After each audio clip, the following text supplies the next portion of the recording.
Looking at the beautiful woman sleeping on the sofa, I was very satisfied with her performance last night. Suddenly, a large group of FBI agents burst through the door. Out of fear, I raised both hands, and then they pinned me to the ground and handcuffed me.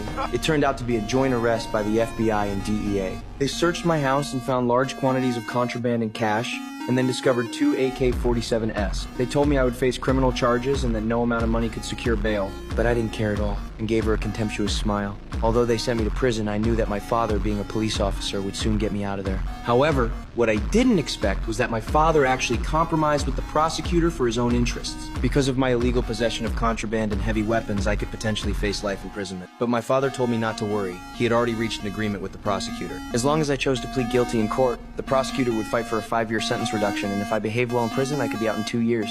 This sudden, devastating news was unacceptable but to reduce my sentence, I still followed my father's advice. However, an accident occurred on the day of the trial. Although I chose to plead guilty, the judge believed that my possession of heavy weapons was actually to protect my contraband. Therefore, according to the minimum sentencing standards, the judge sentenced me to 10 years in prison. Only then did I realize that both my father and I had been deceived by this prosecutor. I simply could not accept this outcome. 10 years in prison? How was that possible? I angrily cursed at the prosecutor, but the matter was now settled, and no matter how much I struggled, it was useless. 7 months later, a prison guard suddenly took me to the medical office, where sat the very prosecutor who had sent me to prison, along with a beautiful woman. The woman identified herself as a special agent from the FBI. She had discovered that I had been living quite comfortably during my 7 months in prison, not only getting along well with various prison gangs, but even developing my own side business there. But I paid no attention to her praise, knowing they were looking for me. It turned out they valued my social skills and wanted me to transfer to another prison to make contact with an inmate and extract from him the location where bodies were hidden. The prosecutor also told me they suspected this person was a serial killer who had murdered 14 young girls,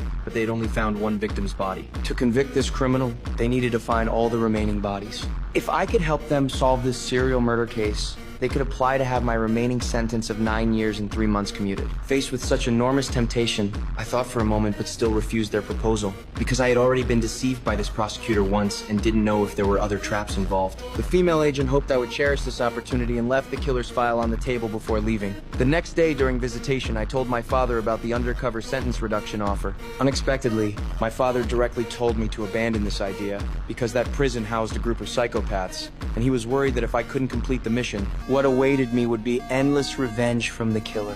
My father then told me not to overthink it, and that he would find a way to get me out. But unexpectedly, an accident occurred. I learned from my stepmother that my father had fallen seriously ill because of my situation and could no longer take care of himself. He might not live to see the day I was released from prison. Back in my cell, the female agent's parting words kept echoing in my mind, thinking